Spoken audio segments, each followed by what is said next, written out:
అతనితో చెప్పిన చాలు. హల్లెలూయా. చిన్న ప్రార్థన. ప్రేమ కలిగిన తండ్రి, వాక్య భాగం నాకు అందరికి అర్థమయ్యేటట్టు వివరించమని, ఈ మాట ద్వారా నీ బిడ్డలందరూ బలపరచబడడానికి సహాయం చేయమని యేసు నామములో అడిగి పొంది ఉన్నాము తండ్రి. ఆమేన్. మరొకసారి నిన్ను విడువను ఎడబాయను ఇశ్రాయేలు ఎదుట అందరూ ఎదుట తెలియపరుస్తున్నటువంటి మాట. నిన్ను విడువను ఎడబాయని అతనితో చెప్పిన ఎవరు అతను? చెప్పండి. మోషేనా? ఈసారి చూడండి. మోషేనా? Very good. చమడు కొట్ట. యెహోషువతో చెప్పాను, మోషే టైం అయిపోయింది.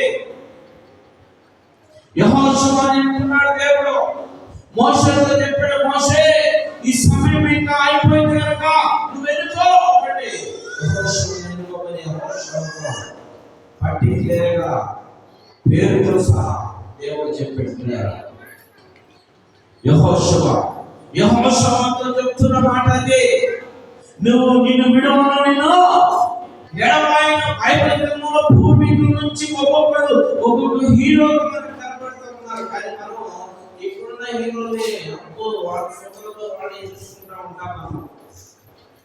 ఐగుప్తుల నుంచి ఒక్కొక్క హీరోగా మనకు కనబడుతూ ఉంటారు. మోషే ఏ హీరో? సముద్రం కాయలైపోయింది, బండను కొడితే నీళ్ళు వచ్చింది, ఆకాశ పక్షులు దిగిని మన్నా గౌరవించాడు. అది మోషే కృప, దేవుని కృప ద్వారా మోషే అనగానే మీ ముందు కృపాకాలంలో చూడగలిగితే ఇశ్రాయేలు ప్రజలంతా ఐగుప్తు దేశంలో నుండి బయటకు వచ్చినప్పుడు అరణ్యంలో నడుస్తున్న సమయంలో సర్పాలు 4 పాములు కలిసి చచ్చిపోయారు. సర్పాలు దాసుపాము 4 పాములు కలిసి చచ్చిపోతున్నారంట. అయ్యా ఈ ప్రజలు చచ్చిపోతున్నారు, అయ్యా ఈ ప్రజలు మోషే ప్రార్థించినప్పుడు మోషేకి ఏం చెప్పాడు తెలుసా దేవుడు? ఓ మోషే ఎత్తుల సర్పం చేసాడు. ఎత్తుల సర్పం లేకపోతే స్తంభం మీద పెట్టి ఎత్తుల స్తంభం అంటే ఆ స్తంభం మీద పెట్టగానే కలిసినటువంటి వాడు ఎవరైతే ఆ పాము కలిసి చనిపోయేటువంటి వాడు ఆ స్తంభం వైపు చూడగలిగితే ఆ విషయం అంతా ఇరిగిపోయి ఎత్తుల సర్పం వైపు చూస్తేనే బ్రతికితే మరి జీవము కలిగిన యేసు వైపు చూస్తే ఎంతమంది బ్రతుకుతారు? హల్లెలూయా అంటారు. ముందుగా నేను చెప్తే అంటారు, జీవం ఉండాలా మీలో? వాస్తవం కదా. ఎత్తడి సర్పం వైపు చూస్తేనే మనిషి బ్రతికితే మరి జీవం కలిగిన యేసు వైపు ఇంకెంతమంది బ్రతుకుతారు? అవునా కదా. నువ్వు కూడా బ్రతుకుతున్నావు అంటే కేవలం దేవుడు తరపున జీవం కలిగిన యేసు. హల్లెలూయా. ఆయన నీ మీద కనికరము కలిగి ఉన్నాడు కనుక, నీ మీద ఆయన కృప చూపుతున్నాడు కనుక, నీ మీద ఆయన ప్రణాళిక కలిగి ఉన్నాడు కనుక నువ్వు నేడు కూడా నేటి సజీవురాలుగా ఉన్నది కేవలం దేవుని కృప మాత్రమే. ఎంత మాత్రం నీ కృప కాదు, ఎంత మాత్రం నీ శక్తి కాదు, ఎంత మాత్రం నీ బలం కాదు, ఎంత మాత్రం నీ ఆస్తి కాదు, ఎంత మాత్రం నీ అంతస్తు కాదు, అది కేవలం దేవుని కృప మాత్రమే. నా ప్రియమైనటువంటి వారు ఇక్కడ తిరిగి వస్తున్నటువంటి మాట, నిన్ను విడువను ఎడబాయి. ఈ రోజు నిన్ను కూడా ఎడబాయడు. నువ్వే పరిస్థితిలో ఉన్నా, ఏ కష్టంలో ఉన్నా, ఏ బాధలో ఉన్నా, ఏ శ్రమలో ఉన్నా, ఏ ఇబ్బందులో ఉన్నా, ఏ అవమానంలో ఉన్నా, ఏ నిందల్లో ఉన్నా, ఏ అప్పుల్లో ఉన్నా, నిన్ను విడవడు, ఎడబాయడు. నేను ఎందుకు చెప్తానంటే పదే ఎన్ని ఎత్తుకు పడుతున్నానంటే ఏదో దాంట్లో ఉన్నాను. నేను దేంట్లో లేదయ్యా మనం చేయలేక నేను అప్పులో ఉన్నా, నేను శరీర బాధలో ఉన్నా, నేను దేంట్లో కూడా మీరు దేంట్లో లేదా? హల్లెలూయా.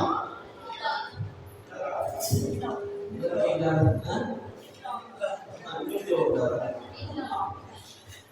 స్థితిలో ఉంటే మరి ఏం లేదంటే అర్థం ఉంటారా? దేవుని సన్నిధిలో ఒప్పుకొని ఇచ్చుకునేవాళ్ళు ధన్యులు, కప్పుకొని దాచిపెట్టుకున్న వాళ్ళు డబలే డబలే. ఏది తీసేయాలన్నప్పుడు దేవుడే, ఏది తీసేయాలన్నప్పుడు అందుకని గుర్తు చేసి మరి దేవుడు వేసి ప్రభావం మర్చిపోతారని మరి మరి ప్రతి వారిని చేస్తారని దేవుడికి మహిమలో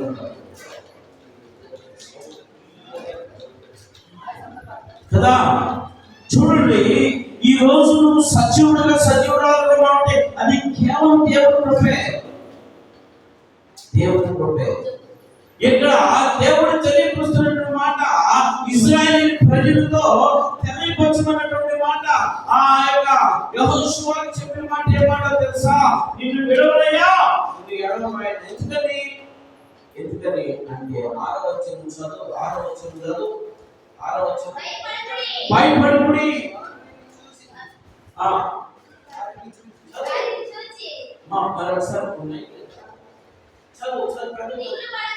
భయపడుడి, వారిని చూచి దిగులు పడకుడి, మీతో కూడా నచ్చువారు.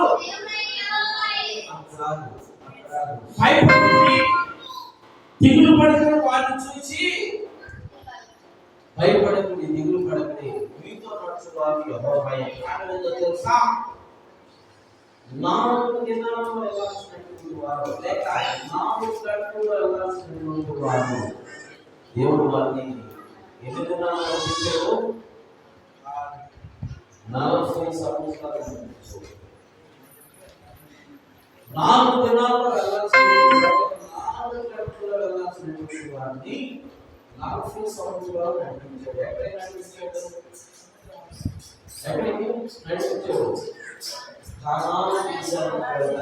అరణ్య మార్గంలో నడిపించాడు. ఈ అరణ్య మార్గంలో నడుస్తున్నప్పుడు వీళ్ళందరినీ చూస్తే అక్కడ రాజపోతున్నారు. రాజపోతుంటే తెలుసా,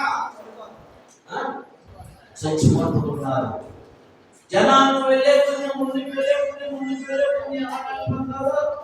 తగ్గిపోతూ ఉన్నారు.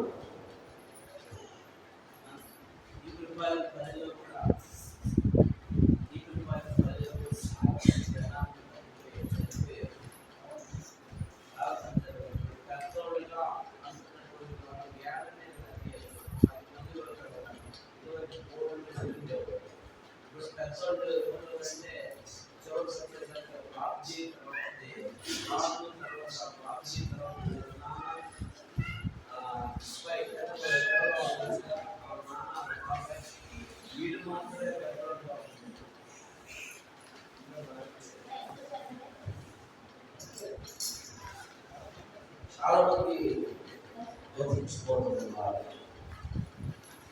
మన జనరేషన్ వేరు.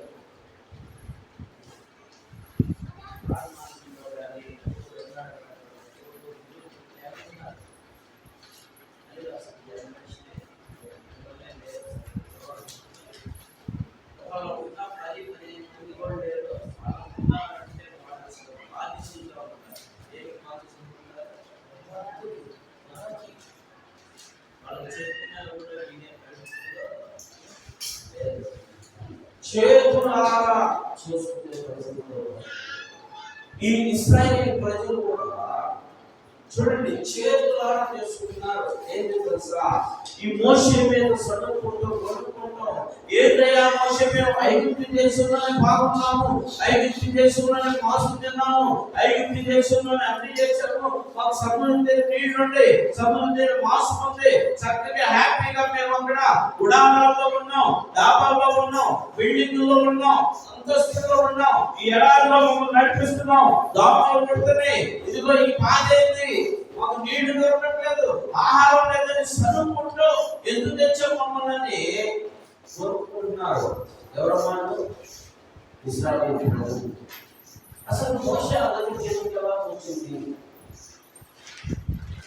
ఎందుకు బయటికి తీసుకురావాల్సి వచ్చింది అంటే ఈ ఇశ్రాయేలు ప్రజలంట వాళ్ళు ఉన్నటువంటి బానిసత్వంలో నుండి దేవునికి మొరపెట్టారంట. అబ్రహాం దేవుడు అన్నావు కదయ్యా, ఇసాకు దేవుడు అన్నావు కదయ్యా, యాకోబు దేవుడు అన్నావు కదయ్యా, మా పితరులకు దేవుడు అన్నావు కదయ్యా, మమ్మల్ని రక్షించేవాడు లేడా, మా దగ్గరికి రావా, మమ్మల్ని ఇంటే వదిలేస్తావా, మేము ఇంటే బానిసలు ఉన్నారా, మేము ఇంటే సామాగా, మమ్మల్ని రక్షించవా అని మొరపెట్టినప్పుడు ఆ దేవుడి దగ్గరికి దేవుడు వెళ్ళి వారిని విడిపించడానికి మోషేని వచ్చినప్పుడు ఎక్కడికెళ్ళగా వాళ్ళని బయట తీసుకొచ్చినప్పుడు ఇప్పుడు దేవుడి మీద సరుకుంటున్నారు, మోషే మీద సరుకుంటున్నారు. నా ప్రియమైనటువంటి దేవుడు ఉంటున్నారా? చూడండి, ఎంత భయంకరమైనటువంటి పరిస్థితుల్లో, ఎంత భయంకరమైనటువంటి పరిస్థితి, చదువుకునేటువంటి పరిస్థితుల్లో మోషే దేవుడితో మాట్లాడి, అయ్యా వీళ్ళు ఈ పరిస్థితుల్లో ఉన్నారు, అయ్యా ఈ బాధలో ఉన్నారు, నన్ను భయంకరంగా శోధిస్తున్నారు అన్నప్పుడు మోషేతో దేవుడు చెప్పాడు, మన్నాను కురిపిస్తున్నాను, మన్నాను కురిపించాడు, సమృద్ధిగా తిన్నాడు, సమృద్ధిగా తిని కాచుకున్నారంట, దోచుకున్నారంట. కాబట్టి దాచుకుంటాం, ఈనాడు మనం కూడా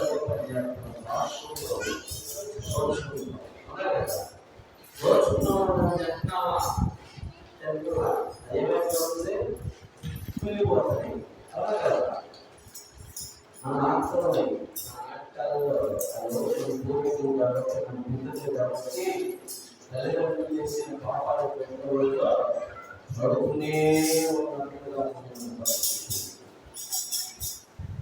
దేవుని ఆశీర్వాదాలు దోచుకోలేకపోతున్నాం, దేవుని ఆశీర్వాదాలు దాచుకోలేకపోతున్నాం, దేవుని ఆశీర్వాదాలు మనం పొందలేకపోగా ఏమవుతున్నాం,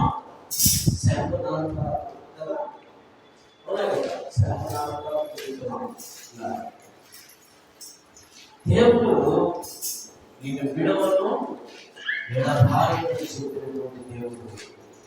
ఈ మధ్యాహ్న కాలంలో ఆలోచించే ఇది యెహోషువ చెప్పిన మాట, ఈరోజు దేవుడు నీతో కూడా తెలియపడుతున్నటువంటి మాట. నువ్వు ఏ పాటలో ప్రయాణం చేస్తున్నావు ఆలోచించి. ఆనాడు వాళ్ళు కానాను దేశానికి వెళ్ళడానికి ఏ పాటలో ప్రయాణం చేసి అరణ్య మార్గంలో అరణ్య పాటలో ప్రయాణం చేశారు. అరణ్య పాటలో వాళ్ళు చనిపోతున్నారు, నడవలేక ఆకలి రోడ్డు వచ్చారు. ఈరోజు నువ్వు ఏ పాటలో ప్రయాణం చేస్తున్నావు? జీవము కలిగిన దేవుని పాటలో ప్రయాణం చేస్తున్నావా? జీవము లేనటువంటి లోకంలో ప్రయాణం చేస్తున్నావా? ఆలోచించే. జీవము లేని లోకంలో ప్రయాణం చేస్తుంటే జీవము లేనటువంటి లోకం ఇది తెలుసా? జీవము లేనటువంటి లోకం. జీవం అంటే తెలుసుగా మీకు? మా జీవం అంటే మీకు తెలుసుగా? ఏంటి జీవం అంటే?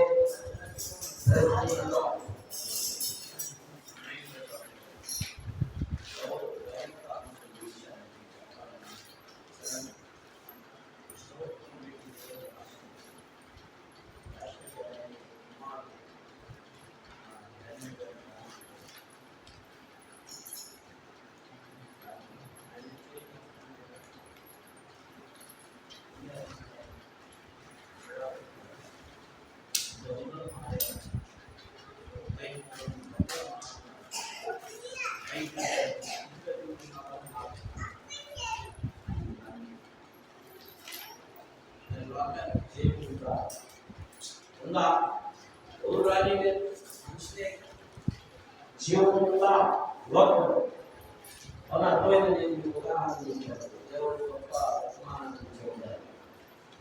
జీవం లేనటువంటి లోకం ఇది. ఇదివరకు ఎంత పబ్లిసిటీ లేదు.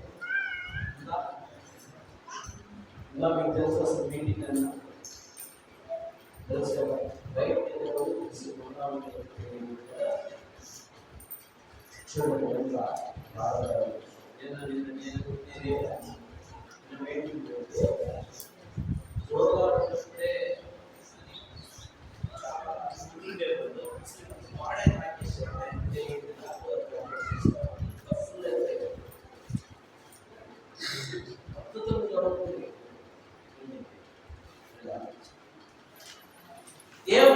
వాక్యానికి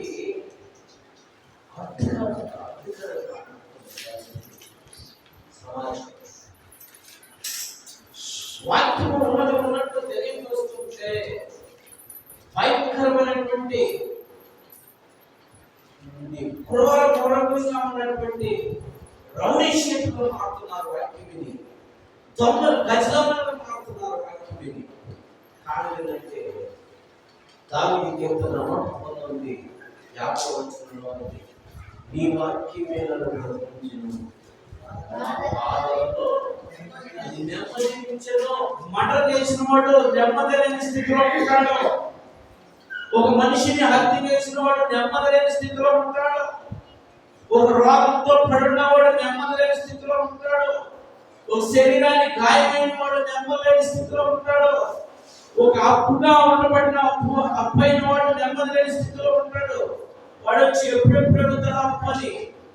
ఇలాంటి పరిస్థితులు ఎదుర్కొంటున్నాడు.